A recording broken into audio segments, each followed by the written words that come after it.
London, Canary Wharf. It's a Tuesday afternoon when James Harrison, 42 years old, CEO of a 200 million property empire, finds himself in his office on the 35th floor, ready to sign the most important contract of his career, an $80 million deal with investors from the United Arab Emirates. But as he's about to put his signature on documents written entirely in Arabic, a timid voice stops him. "Mr. Harrison, don't sign. There's something terrible in that contract." It's Aisha, the 12-year-old daughter of his cleaner, who speaks perfect Arabic. What the girl has read in those documents will leave James speechless and will save not only his fortune, but reveal a secret about the family that has worked for him for years, forever changing their destiny. James Harrison adjusted his Savile Row tie as he gazed across London from the floor-to-ceiling windows of his office on the 35th floor of One Canada Square in Canary Wharf. At 42, he had built from nothing a property empire worth £200 million, transforming his city with luxury projects ranging from residential complexes to innovative commercial towers. This Tuesday afternoon represented the culmination of 2 years of intense negotiations. On the crystal table lay the documents of the most important deal of his career, an £80 million contract with investors from the United Arab Emirates for a tourist residential complex on the Kent coast, 5-star hotels, luxury residences, and a marina that would transform this stretch of coastline into the most exclusive destination on the English Channel. James had started as a quantity surveyor in his father's small construction company in Birmingham. 15 years earlier, he had spotted the potential of London's expanding property market, investing all his savings in his first project in Shoreditch. Success had been immediate, and from there he had built brick by brick his empire. The Emirati sheikhs were known for their billion-pound investments worldwide. Being chosen by them meant definitively entering the elite of international entrepreneurship. His solicitors had assured him that everything was in order. The contract, written entirely in Arabic with summary translations in English, had been reviewed by the finest chambers specializing in international law in the City of London. The Emirati investors, led by Prince Al Rashid, were impeccable. Bank references worth billions of dollars, a portfolio of investments across half of Europe, consolidated international reputation. Today's meeting was the final formality to seal an agreement that would catapult him among Europe's greatest property developers. The office had been prepared with meticulous care, the contracts neatly arranged, platinum pens ready for signing, Dom Perignon champagne on ice for the final toast. James had even brought in a specialist interpreter for any last-minute clarifications. Just as he was about to receive the Emirati delegation, he heard agitated voices from the outer office. Fatima, his Moroccan cleaner who had worked for him for 5 years, was discussing with his personal assistant. She had come to bring him some documents forgotten at home, accompanied as always by her daughter Aisha, a 12-year-old girl with bright eyes who often helped her mother with office cleaning after school. James had always appreciated Fatima for her discretion and competence. She had arrived in England from Morocco with the dream of giving her daughter a better future. Fatima spoke correct but imperfect English, worked with absolute dedication, and had never caused problems. Aisha was a remarkable girl. She studied diligently, spoke perfect English despite her parents being of Moroccan origin, and showed unusual maturity for her age. What James didn't know was that Aisha concealed an extraordinary talent that was about to save him from total ruin. The girl had learned to read and write classical Arabic during summer holidays with her grandfather in Casablanca, a secret she guarded jealously to avoid appearing different to her school friends. While James prepared to sign the contract he believed would change his life for the better, Aisha was about to discover a truth that would save the empire he had spent 20 years building. Aisha Benali nervously observed James's elegant office, while her mother, Fatima, tidied the last documents on the desk. Something deeply troubled her, an intuition she couldn't explain, but that compelled her to pay attention to every detail. While Fatima cleaned the windows, Aisha noticed the Arabic documents scattered on the table. Her gaze was immediately drawn to the clauses written in that language she knew perfectly, thanks to her paternal grandfather's teachings in Casablanca. It was a secret she guarded jealously. She didn't want her school friends to see her as different because of her origins. Cautiously approaching the documents, what she read made her shudder. These weren't the terms of the contract James believed he was signing. The clauses hidden between the lines of formal Arabic were devastating. James wouldn't become a partner in the project, but a simple figurehead. The Emirati investors would acquire all his existing properties as collateral security, and in case of any dispute, James would lose everything. Worse still, there was a clause making him personally liable for any project debts, and a paragraph that automatically transferred ownership of all his companies to the Emirati investors after signing.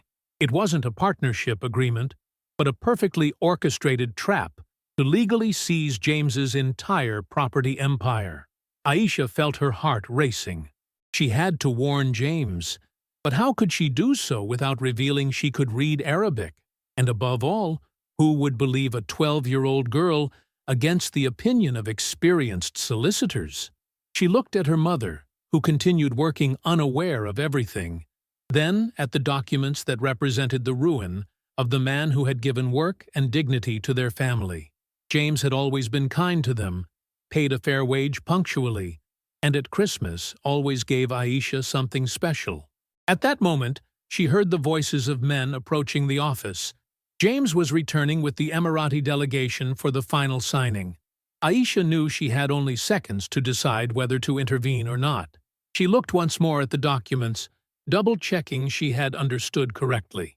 Her hands trembled as she followed the lines of classical Arabic, but there was no doubt. James was about to fall into a trap that would destroy him financially. The door opened, and James entered, followed by 3 elegantly dressed men. Aisha immediately recognized Prince al-Rashid from photos in the financial newspapers. The other 2 must be his legal and financial advisors. James appeared radiant, completely unaware of the disaster awaiting him. He approached the desk with determined stride, ready to forever change his entrepreneurial destiny. He took the platinum pen and leaned over the documents. It was at that moment that Aisha made the most courageous decision of her young life. With a firm voice that surprised even herself, she interrupted the solemn silence of the office. "Mr. Harrison, don't sign. There's something terrible in that contract." The silence that fell in the office was deafening. James stopped with the pen inches from the documents. The Emirati investors turned to Aisha with expressions of surprise and irritation, while Fatima paled, realizing her daughter had just interrupted the most important deal of her employer's career. Prince al-Rashid was the first to react, saying something in Arabic to his companions in a visibly annoyed tone. He was clearly irritated by the interruption, and tried to convince James to proceed with the signing, downplaying a child's intervention. But Aisha wasn't intimidated. With determination that surprised everyone present, she approached the desk and began translating aloud the most compromising passages of the contract. Her knowledge of Arabic was perfect, and as she read, James's expression changed from confusion to terror. The girl explained that one paragraph automatically transferred all of James's properties to the investors as personal guarantee, while another made him responsible for all project debts, even if they exceeded the value of his assets. In a hidden section, it was written that James wasn't a partner, but only a figurehead, and that after signing he would lose all decision-making rights over his assets. James felt his world collapsing. He looked at his solicitors, who suddenly seemed much less confident than before.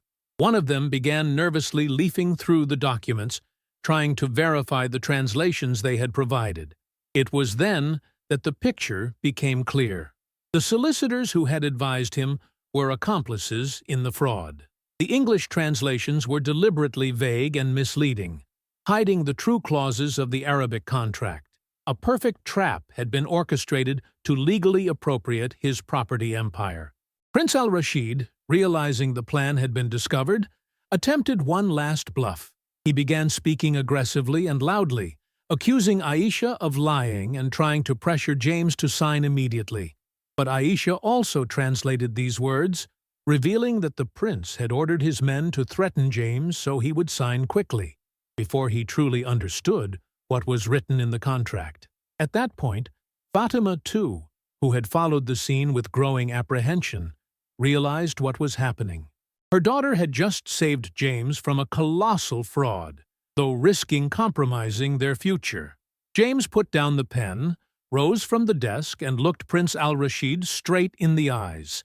The meeting was over. He wouldn't sign anything.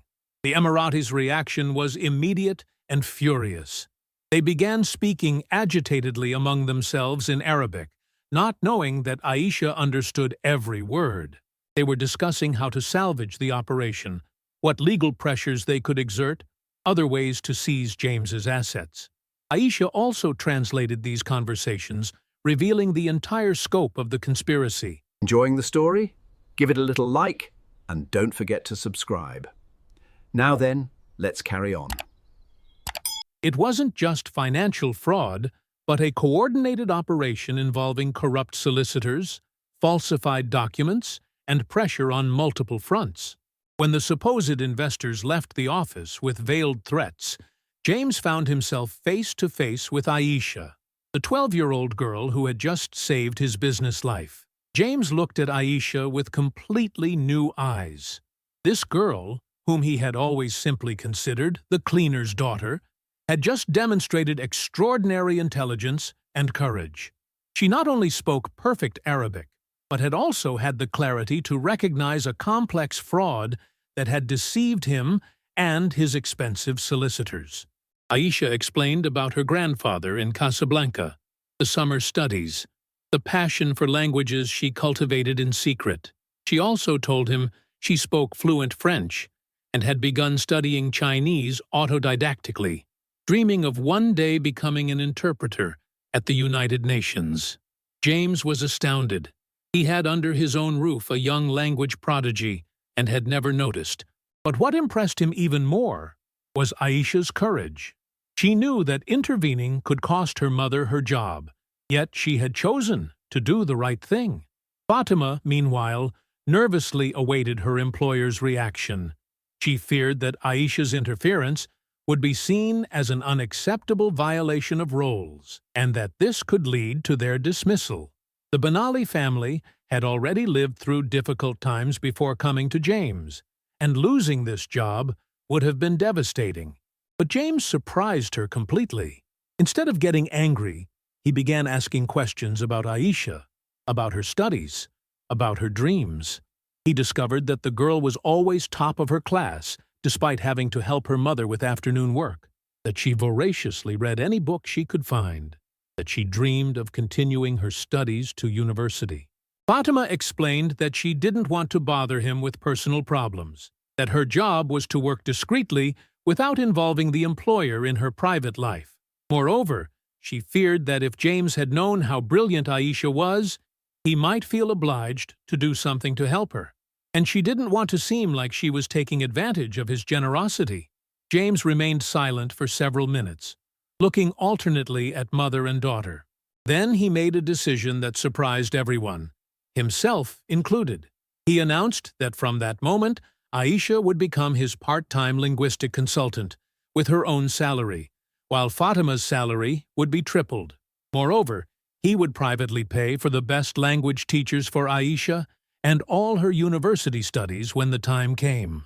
Fatima burst into tears, unable to believe what she was hearing. She had worked hard for years, dreaming of being able to give Aisha the opportunities she had never had, but she would never have imagined that something like this could happen. Aisha still seemed dazed by the enormity of what had happened. In a few hours, she had gone from being an invisible girl to becoming the person who had saved a £1,000,000 empire and who was now being offered a future she hadn't dared even dream of. James had understood that a person who saves another from ruin should never again worry about their own future. In the following months, James's office became the scene of an incredible transformation. Aisha arrived every afternoon after school, no longer to help her mother with cleaning, but to study at the desk next to James's, surrounded by dictionaries, grammar books, and language learning materials. James had kept all his promises.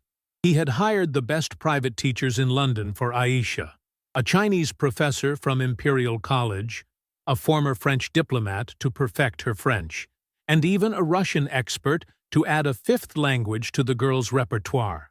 What amazed James was the speed with which Aisha absorbed everything. It wasn't just a matter of natural talent for languages. The girl had a voracious intellectual curiosity and analytical ability that went far beyond her age. Often, while he was on the phone for international business, Aisha took notes on the technical terms she heard, creating her own personal multilingual business dictionary. The story of the averted fraud had quickly spread in London's entrepreneurial circles. James had pressed charges against the fake Prince al-Rashid and his accomplices, including the corrupt solicitors. Metropolitan police investigations had revealed that the gang had already defrauded other entrepreneurs across Europe, always using the same scheme of falsified Arabic contracts. Aisha had involuntarily become a minor celebrity. Financial newspapers wanted to interview her. Other entrepreneurs requested her services to verify documents in foreign languages, and even some universities had expressed interest in her extraordinary case. But James was protective of Aisha. He systematically refused interview requests, explaining that Aisha was still a child who needed to focus on her studies. However, he had created an investment fund for her that accrued interest and would guarantee her financial independence for life. Fatima still found it hard to believe the change in her life. The tripling of her salary had allowed her to move to a beautiful flat near the center, and for the first time since arriving in England, she no longer had to worry about how to pay bills or Aisha's school books. The most significant change was in the relationship between James and the Benali family. They were no longer employer and employees, but had become an extended family bound by a deep bond of gratitude and mutual affection. James had begun inviting Aisha and Fatima to business dinners, introducing them as his young linguistic consultant and her mother. Aisha moved with natural grace in those elegant environments, conversing easily with international entrepreneurs in their mother tongue and impressing everyone with her maturity and intelligence. One day, while Aisha was helping James prepare a presentation for Chinese investors, James explained to her that she had made him understand that true value didn't lie in accumulating wealth, but in recognizing and cultivating talent wherever it was found. Watching Aisha fluently translate complex documents from Chinese, James knew he had made the best investment of his career. 3 years after that fateful Tuesday afternoon, James Harrison's office had become something completely different. Aisha, now 15 years old, had her own permanent desk in the main office, surrounded by monitors where she followed online university courses and books in 7 different languages she now spoke fluently. Aisha's talent had exploded beyond all expectations. At only 15, she was already an official linguistic consultant for 3 multinational companies, had published a book on intercultural communication in international business, and had received a full scholarship to study international relations at Oxford as soon as she turned 18. James had completely restructured his business approach. After avoiding the Emirati fraud, he had decided to specialize precisely in international markets, with Aisha as his linguistic partner. Together they had closed deals in China, Russia, Brazil, and the Middle East, always with Aisha personally verifying every document in the original language. Their professional partnership had become legendary in London's business world. Other entrepreneurs tried to copy the model, hiring young polyglots, but none could replicate the perfect harmony that had been created between James and Aisha. Fatima had completely changed her life. With James's economic support, She had opened a small services agency for immigrant families, helping other women like her find dignified work and integrate into British society. She had become a reference point for the Moroccan community in London. But the most significant change was in the evolution of the relationship between James and the Ben Ali family. Aisha was no longer just a consultant or protégée. She had become the daughter James had never had. And Fatima saw in James the man who had made possible all the dreams she had cultivated for her daughter. Aisha's success had attracted international attention. She had been invited to speak at the United Nations about young immigrants' rights to education, and her intervention had moved the global audience. Speaking in 6 different languages during the same speech, she had told how a courageous gesture by a 12-year-old girl had transformed not only her life, but also that of a millionaire entrepreneur. That evening, after returning from New York, James organized a celebratory dinner at London's most elegant restaurant. During dinner, he made an announcement that nobody expected. When Aisha turned 18 and started university, she would officially become his partner, with 25% stake in all companies, not as a gift, but as recognition of her fundamental contribution to the success they had built together. Aisha was speechless, realizing that from an immigrant family struggling to survive, she was about to become co-owner of an empire worth hundreds of millions of pounds. But James had also decided to create a foundation to support the integration of immigrant families in Britain, with Fatima as director. That evening, as they walked along the Thames under the stars, the 3 people whom fate had united in such an improbable way reflected on the extraordinary journey they had traveled together. Aisha had learned that the courage to do the right thing can change everything. James had discovered that true wealth lies in recognizing and cultivating human talent. And Fatima had seen the dream of every immigrant mother realized, giving her own daughter better opportunities. 3 years later, Aisha Ben Ali's name was known throughout the international business world. But she never forgot that Tuesday afternoon when a 12-year-old girl had found the courage to raise her voice to save a man from ruin, discovering that sometimes a moment of courage is enough to forever change everyone's destiny. If this story moved you, leave a like, share in the comments. Have you ever had the courage to intervene when you saw something wrong? Do you believe in the power of second chances? Subscribe and turn on notifications for more stories that show how courage and intelligence can triumph over injustice. Remember, sometimes the most unlikely people can save us. Never underestimate the power of those who seem invisible. They might be exactly the ones who change your life.